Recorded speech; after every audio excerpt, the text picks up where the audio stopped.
Alors, un beau bonjour. Aujourd'hui, ça me fait plaisir parce que j'ai Martine, une amie, mais aussi une experte auprès des femmes qui veulent cesser de donner leur pouvoir afin d'accéder à la liberté d'être, qui elles sont dans toute leur grandeur. Et je sais que Martine, tu es en train d'écrire un livre justement à propos de ce sujet-là, j'imagine, hein? Oui, oui, tout à fait. C'est quelque chose qui est très important pour moi. En fait, ça l'a toujours été, l'écriture. Puis là, ben, j'ai envie de livrer au monde ce joyau-là. Et puis là, on fait une petite entrevue ensemble parce que de un, il y a plusieurs raisons. Première chose, ben, c'est parce que tu as été un peu le, comment on pourrait dire ça, le feu initiateur de la formation que je lance en ligne. J'ai accompagné beaucoup de gens personnellement, en privé, du un à un. On suit une formation ensemble qui est vraiment sur mettre des produits en ligne. Puis tu m'as approché parce que tu étais dans le feu d'écrire ton livre, mais tu étais tellement dans le feu qu'à un moment donné, j'ai bien vu que tu étais partie, même si la formation n'était pas en ligne, puis de ce mouvement-là, je suis partie avec toi. Puis on est heureuse parce qu'on a plus de 29 personnes dans la formation présentement pour la première lancée. C'est extraordinaire. Mais aussi, ce qui est génial, c'est que je sens ta discipline. Puis ça, je trouvais ça intéressant de t'avoir parmi nous aujourd'hui parce que tu es dans le processus que les gens vivent. Tu sais, des fois, je vais interviewer des gens qui ont déjà écrit un livre puis qui ont terminé d'écrire leur livre. Mais là, de toi, de t'interviewer, moi, ce que je trouvais qui était la magie, c'est que tu es dans le processus comme nos participantes ou participants. Euh, alors, raconte-moi un peu comment est venue l'idée. Ça fait-tu longtemps que tu as le goût d'écrire un livre, toi, Martine? Puis qu'est-ce qui a fait en sorte que tu as décidé, bang, là, ça y est, je m'y mets, je me place, puis je le mets dans mon horaire? Parce que ça, c'est ce qui distingue vraiment de ce que je vois en toi, c'est la motivation. Alors, comment ça s'est passé pour toi? Ben, en fait, depuis que je suis toute jeune que j'aime écrire, je me souviens qu'à l'école, dès qu'on a commencé à avoir des cours qui nous demandaient d'écrire des poèmes, des histoires, moi, ma problématique, c'était pas de pondre quelque chose sur le papier, c'était plutôt de m'arrêter à la longueur que le professeur demandait. Fait que ça, le crayon, le journal intime, j'ai toujours écrit, même devenue adulte, ce que je vivais, principalement, je dirais principalement dans les expériences plus pénibles, plus souffrantes. Puis, tous ces cahiers-là que j'avais empilés, un jour, je me suis dit, je vais partager ça parce qu'il y avait des choses que je n'avais pas racontées à mes enfants. Puis, je me suis dit, un jour, au moins, ils pourront le lire dans un livre. Cette partie-là de Ah, ma vie. Et finalement, bon, j'ai fait un grand ménage autour des années 2000, j'ai tout pris. Mais je savais, ça fait partie de moi, l'écriture. Jusqu'à, il y a à peu près, ben, moi, je te suis sur les réseaux sociaux depuis quelques années, puis on se connaît personnellement depuis à peu près presque un an. Fait que c'est sûr que tu as publié un livre, puis ça, moi, je faisais wow, tu sais. Je pensais que c'était pas quelque chose de réalisable pour moi. Jusqu'à temps que je rencontre une personne il y a à peu près un an, que je vois de temps en temps dans du réseautage d'affaires, puis qu'il me dit oui, oui, je publie mon livre à l'automne, je fais vraiment mon lancement officiel à l'automne, mon livre est écrit, il est publié tout. J'ai fait OK. Tu sais, c'est quelqu'un qui me ressemble un peu, qui à l'époque manquait de confiance en elle, mes estimes de soi, puis qui était caché, puis qui longeait les murs, puis là, elle fait waouh, me voici, moi je suis auteur. J'ai fait, si elle est capable, moi je suis capable. Tu sais, je m'identifiais à elle, une fille qui vient de la même région que moi, les Laurentides, tout ça. Fait qu'il y avait quelques critères qui faisaient, ben, si elle est capable, moi je suis capable. Et c'est le bon moment. Puis après ça, il y a eu des synchronicités, des petits clins d'œil de la vie. J'ai vu passer un webinaire gratuit de Jack Canfield aux États-Unis qui écrit les millions de livres pour oui. l'homme. J'ai vu des webinaires passer, j'ai sauté là-dessus. J'ai vu un atelier d'écriture après ça j'ai oublié son nom, Marc Fisher? Marc Pêcheur. Oui. Ben, Faire d'ailleurs, on des va l'avoir vidéos. en entrevue, Marc Fisher. Fait que ça, c'est le fun. Oui. Oui. Puis je savais qu'à quelque part, tu nourrissais ce désir-là d'offrir un programme, puis parce que tu es généreuse dans le partage de tes connaissances, de tes expériences. Fait que j'ai. Ben, en fait, j'ai pris ma petite voix. Hein, je m'habilite de plus en plus à utiliser cet outil-là qui m'habite. Puis, ça faisait plusieurs matins que je me levais puis que je pensais à toi. Fait que là, au bout du troisième jour, je t'ai écrit, j'ai fait coucou Jannick, qu'est-ce que t'en dirais qu'on regarde qu'est-ce qu'on peut faire ensemble? C'est Puis, extraordinaire. effectivement, j'avais déjà quelques pages là, d'écrites. Puis à quelque part, c'est tellement drôle parce que cette formation-là, ça fait un an, moi, que je rêve de la faire. Tu sais, autant vous, ça, tu sais, à travers, ça peut être le livre que ça fait des années, tu sais, que vous voulez écrire ce livre-là, vous voulez le lancer, puis il y a certaines choses qui font en sorte que ça stoppe. Puis moi, c'est cette formation-là que ça fait longtemps, puis je le sais que je l'ai le contenu, j'en ai accompagné plusieurs, puis qui ont publié leur livre, qui ont eu leur lancement, puis ça va bien. Mais je sais pas pourquoi. Puis là, ben, avec toi, ça a fait comme, OK, moi, je suis une fille que j'aime partager, puis là, ça a été stimulant, puis là, ben, écoute, je suis plus que honorée de voir ça. Et là, bon, t'as eu cet élan-là, t'as décidé que je parte, mais c'est parce que t'as mis dans ton horaire, puis que ton horaire qui était quand même chargé. Comment t'as appliqué pour dire, OK, je vais faire mon livre, là? Parce que là, tu le concrétises de jour en jour, de semaine en semaine, là, comme le groupe, là. Oui, oui, je suis là, je suis vraiment dans la vague, puis je poursuis. Puis en fait, c'est plus qu'une vague, je dirais, c'est plus une rivière, tu sais, ça cesse pas, là. En fait, j'ai regardé premièrement, oui, c'est vrai, j'ai des bonnes journées de travail, je suis en développement de ma business, puis ça va bien, fait qu'il faut que je back à tout ça dans le marketing, la clientèle, puis la maison, puis tout ça. Et en même temps, comme c'était très cher à mon cœur d'écrire ce livre-là, je me suis dit, bon, premièrement, dans quelle période de la journée je suis plus efficace, moi, pour écrire? J'avais déjà un rituel matinal où est-ce que je faisais de l'écriture inspirée, puis que je pensais jamais publier ça, en fait. Puis, je me suis dit, ben, j'écrivais à la main, à l'époque, dans des cahiers. Puis je me suis dit, bon, mais le matin, je le sais que je suis comme plus connectée. Il y a quelque chose qui se passe. Souvent, je fais de la méditation le matin ou du reiki, tu sais, des périodes plus. J'ai vraiment 1 heure 30 à moi, mon petit yoga. Puis je trouvais que là, l'énergie était vraiment meilleure, à son meilleur. Fait que j'ai reculé, j'ai comme devancé l'heure de mon réveil matin. J'ai mis ça à 5 heures au lieu de 10 heures. Puis je me suis dit, ben, de 5 à 7, je me menais un bloc vraiment d'écriture.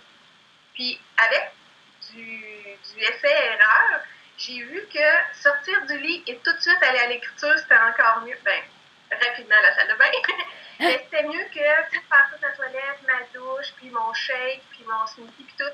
Ça coupait déjà mon élan. Fait que, let's go, on passe à la salle de bain, puis comme tu sais, je pense que c'était vrai que tu voulais que j'en parle.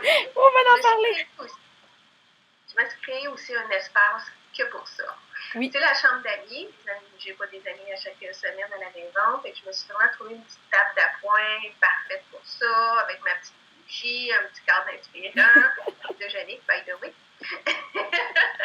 Et puis, fait que je me prends mon verre d'eau le matin, puis je m'installe là. C'est du côté lever du soleil. Tu sais, vraiment, les petites choses là sont là. Mais qui font la différence. Oui, puis c'est une pièce qui n'est jamais encombrée parce qu'on ne l'utilise pas à part ça. Fait que je m'arrange le soir pour que mon ordi ne soit pas trop loin parce que j'ai transféré à un moment donné du cahier à l'ordi parce que là, je doublais le temps de travail. Fait que je me suis inventé un petit rituel pour que ça passe parce que je trouvais que j'avais peur que ça coupe mon élan d'inspiration. C'est comme si j'avais la croyance que quand j'étais avec mon ordi, c'était avec ma tête, quand j'étais avec mon crayon, j'étais avec mon cœur. Ah? Fait que j'ai fait je sais pas, abracadabra et voilà. Puis je me suis décidée de me libérer de cette croyance-là. Fait que mon ordi est prêt, il n'est pas loin, j'ai pas à le chercher en bas dans mon bureau d'affaires. Pour moi, c'est important de séparer ce moment-là d'écriture de mon bureau de travail ou de la table de cuisine ou du salon où est-ce que je serais dérangée par les chiens, par mon chum qui va se lever lui aussi. Fait que vraiment une bulle, un cocon. Ben ça, je pense, puis c'est très, très, très inspirant. Puis d'ailleurs, je peux en témoigner parce que j'ai passé chez toi dans ce petit coin-là, dans la chambre d'amis. Puis ton idée, puis je ne l'ai pas encore créée parce que moi aussi, je suis à ma tête à créer mon deuxième livre. Mais cette idée-là d'avoir su de séparer, de pas écrire dans la cuisine, dans le bureau de travail, mais de créer cet espace-là petit, puis d'ajouter des petits symboles, quelque chose qui vous stimule. On a fait dernièrement là, le babillard ou votre symbole, vous pouvez l'avoir dans votre endroit pour écrire, parce que justement, ça crée quelque chose. Moi, j'ai la conviction que ça crée quelque chose. Même quand je suis allée chez Martine, j'ai écrit des articles de blog. En tout cas, il y a quelque chose d'une énergie d'écriture qui s'est placée là. J'étais là, oh my God, je lève mon petit coin, je l'aurais apporté chez nous. Mais je pense, puis ça m'a vraiment inspirée. Donc là, moi, je cherche ma petite table, je suis à la recherche de ma petite table pour le créer dans ma chambre. Moi, j'ai mon petit coin méditation, mon petit coin ressourcement, mais là, dans l'autre coin, j'avais le goût de vraiment disposer avec une petite table que je pourrais écrire dans le fond, étant donné que mon appartement est, je peux pas me prendre une autre pièce à part, mais ça c'est pour moi, je pense que c'est un truc qu'on peut donner aujourd'hui aux gens, là, de vraiment avoir un espace où vous allez vous sentir bien à écrire. Puis c'est intéressant parce qu'il y en a peut-être qui ils ont un peu le même syndrome que toi, de dire qu'ils écrivent beaucoup à la main puis ils pensent que ça leur coupe leur inspiration.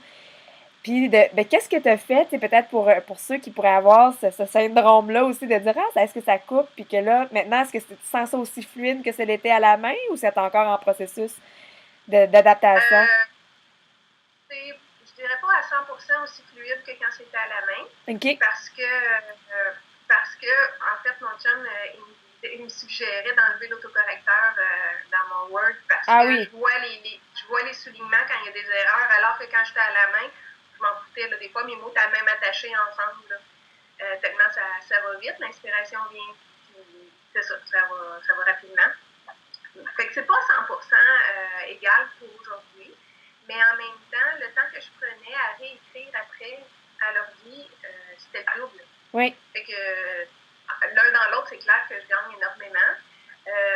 Puis, ce que j'ai fait, en fait, j'ai simplement choisi, Oui. de. Ben, ça m'arrive encore d'écrire à la main parce que j'aime trop le crayon et le papier. Mais en général, 90% du temps, je le fais directement à l'ordi. Puis, c'est ça, j'ai simplement constaté que c'était une croyance et que c'était probablement pas la réalité. En fait, l'inspiration est là, est présente en moi, puis ou dans l'univers, peu importe en quoi on croit, mais c'est présent. Fait que peu importe l'outil que j'ai à utiliser. Tu sais, j'ai juste changé ma croyance comme ça en faisant, ouais, c'est pas la réalité, c'est juste que ça, j'ai cru, puis là, j'ai goût de choisir de croire autre chose. Puis t'es en train de t'adapter à quelque part. Puis tu sais, éventuellement, peut-être quand on va se parler dans 6 mois, ça va être comme j'écris sur l'ordinateur aussi fluidement que je l'écris parce que tu sais, quand on fait des transitions, là, c'est une transition, c'est jamais confortable, c'est jamais aussi fluide de ce qu'on faisait avant. Mais à un moment donné, on finit par s'adapter puis à faire comme hey, ça va très bien, puis ça me va bien, puis même que c'est même plus facile. Puis quand on fait un changement de d'action, de la façon de le faire, ben il y a ce moment de transition-là, fait que tu es en train de le faire. Mais je trouve que c'est Oui, super. C'est super important aussi le point que tu apportes pour l'autocorrection parce que c'est vrai qu'il faut tellement laisser aller. Puis je sais pas si on peut s'en permettre d'en parler, mais moi je trouvais ça super intéressant ce que tu vivais il y a pas tellement longtemps dans le questionnement de je sais pas si ce chapitre-là il est bon, je me questionne, il va-tu à telle place, il va-tu là? Oh là là, tu sais, puis je vais en parler dans une vidéo seule, mais on peut le soumettre là. Mais c'est tellement, il faut laisser de A à Z. Idéalement, c'est de même pas se relire. On laisse écrire, écrire, écrire, écrire. Par ma propre expérience, j'ai à peu près 80 pages que, quand on a relu mon livre, quand on l'a re-regardé, en tout et partout, il y a à peu près 80 pages que j'ai pas publiées. Fait qu'il y a des anecdotes que j'ai enlevées, que je sentais qui étaient moins pertinentes. Il y en a que j'ai placées qui étaient à la fin, que j'ai dit, mais non, ça va au début. J'en avais qui étaient au début, que j'ai mis à la fin. Ça, c'est la partie après, puis on va y arriver. Mais de vraiment laisser, puis garde, s'il y en a 100 feuilles de trop ou pages de trop, ça peut peut-être faire un e-book plus tard, ça sera pas une publication, mais ça peut vous servir d'outil, on le sait pas, parce que si l'inspiration, elle passe, là, puis c'est ça que vous écrivez, ben peut-être il va pour le livre, mais il peut aller pour autre chose. Il peut venir pour d'autres contenus que vous allez pouvoir réutiliser. Puis donc ça, c'est vraiment super important. Fait que est-ce que là, tu as réussi à arrêter ce questionnement-là? Est-ce que c'est mieux? Oui, ben en fait, le groupe, ça m'a beaucoup aidé de me faire. J'ai, tu sais, des fois, on a le nez sur le mur, sur l'arbre, puis on voit pas la forêt. Puis j'étais en plein dans cette position-là où est-ce que je voyais pas que c'était mon mental qui faisait qu'est-ce que tu es en train d'écrire là, tu sais. Alors que quand je laisse juste mon cœur, mon inspiration écrire, ce qui a à être écrit est écrit. Tu sais, quand je rentre dans cet espace-là où est-ce que j'ai confiance que ce qui a à être écrit est écrit, puis comme tu dis, quand on sera rendu à la fin, à trier tout ça, puis voir ce qu'on prend, ce qu'on laisse ou ce qu'on garde pour un autre vie, parce que c'est possible qu'il y en aura plus qu'un. Alors, c'est ça, on sera rendu là à ce moment-là, mais présentement, depuis que tu m'as et qu'on m'a suggéré sur le groupe de juste pas me relire, moi, ça a fait une énorme différence. Tu sais, ce matin, j'avais juste 1 heure au lieu de 2, puis je me racontais que je me racontais que, j'étais trop fatiguée, je me suis couchée tard, là, faut que je prépare mon interview avec Jannick. Puis là, j'ai fait, regarde Martine, même si t'as pas ton 2 heures, prends l'heure qui est là. Puis je me suis connectée super vite, ça a super bien été. Tu sais, j'ai ouvert mon ordi, ça a parti. Je sais même pas combien de pages j'ai écrit, mais mon top chrono a sonné, puis je me suis pas relue. J'ai envoyé ça dans mes archives, puis j'ai fait, et voilà. Wow! Fait qu'on est en train de prendre de ton précieux temps de moment d'écriture. Mais merci vraiment. Puis, admettons, parce que moi, ce que je trouve le plus génial de t'interviewer aujourd'hui, Martine, c'est que tu es dans le processus comme la gang. T'es dedans, c'est inspirant. Si tu avais, là, aujourd'hui, à donner un truc, que tu voudrais partager aux gens, de dire, là, ça, là, je pense que c'est ça qui me fait le plus de bien, puis oubliez pas ça, là. Tu sais, ça serait quoi ton truc? Ben, de préserver votre énergie de création, de préserver ça. Puis au début, je voulais à chaque dizaine de pages que j'écrivais, même à chaque 2-3 pages que j'écrivais, l'envoyer à quelqu'un pour le faire relire. Puis ça me perturbait trop de le faire à mesure. Parce que ma confiance n'est pas super solide, hein? C'est mon premier, puis je suis pas sûre les gens vont aimer, puis en même temps, il y a une partie de moi qui me dit go. Puis moi, mon premier conseil, c'est d'écouter. Revenez avec cette petite voix-là qui vous dit go, écris-le, le bon moment, c'est maintenant. C'est de revenir toujours à ça, puis laisser aller le flow, se laisser guider là-dedans, puis ne pas s'interrompre en réalisant, puis en embarquant dans le mental, de trier tout ça tout de suite, c'est pas le moment. J'en ai des frissons. Écoute, merci, puis c'est tellement drôle. On était tellement connectés ensemble ce matin que je pense que j'ai un chandail dans mon garde-robe qui est la même couleur que le tien. Puis je voulais quand même faire un clin d'œil. Je trouve ça juste trop cute. Je pense que les gens vont vraiment apprécier. Puis vraiment, belle continuité. Moi, j'ai déjà hâte de lire ton livre et tous ces livres-là qui est en train d'émerger. Les gens, restez actifs sur Facebook. Si vous avez justement des doutes à un moment donné, gênez-vous pas. Là, le groupe est là pour ça, pour se supporter. Garde, toi, ça t'a repropulsé. Ça, c'est génial, tu sais, de pouvoir être là pour ça. Donc, merci. Tu vas peut-être avoir quelques autres minutes de plus pour aller écrire. On ne le sait pas. Merci, merci, merci. Je sais que je l'ai dit, mais merci beaucoup, Martine. Plaisir, Jannick. Et peut-être aussi, d'ailleurs, mentionner les gens de peut-être aller consulter ton site Internet si ça les intéresse pour te connaître davantage, parce que je sais que sur ton site Internet, tu as plusieurs articles qui sont super intéressants. Donc, ton site Internet, c'est martinelacasse.com, si je ne me trompe pas. .ca. Donc, c'est important, martinelacasse.ca. Si vous voulez découvrir, tu as des capsules vidéo, tu as du contenu. Donc, les gens peuvent, s'ils veulent davantage te connaître, entrer en lien avec toi, ça peut être fort possible. Oui, tout à fait. Merci. Bye bye.